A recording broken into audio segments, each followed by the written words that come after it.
Hi guys, welcome back to our YouTube channel. So in this video, I am going to show you on how to delete all apps on iPhone.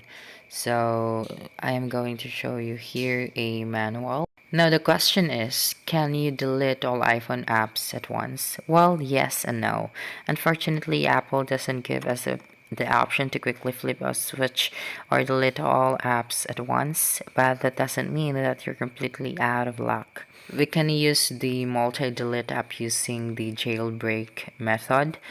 Look for the multi-delete app on the Cydia store. Okay, after you found it, you gotta install the multi-delete. You'll see a new panel within the settings menu. Open it and toggle multi-delete on. Go to your home screen and press on the hold on any app that you want to delete until all of them start wiggling. Tap on the middle of each app you want to delete to select it. Now tap the X button of any of the selected apps and tap on delete. So for example, that one, okay?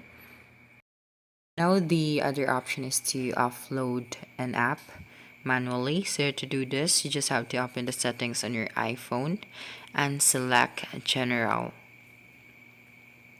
Okay, that one with the green box.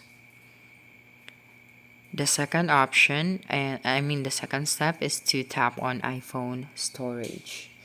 So that one with the green box again.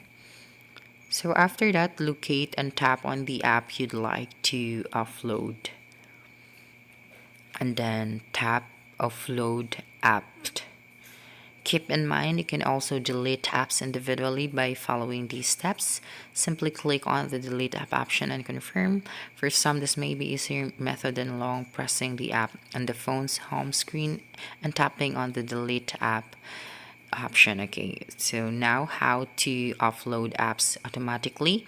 If you'd like to set your apps to automatic offload when they haven't been used in a while, do this. Open the settings, okay, then tap on the App Store.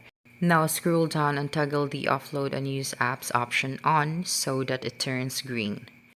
Now you can have peace and mind that your application will take all your storage on your iPhone. So that's it. Don't forget to subscribe for more video tutorials in the future. Bye bye.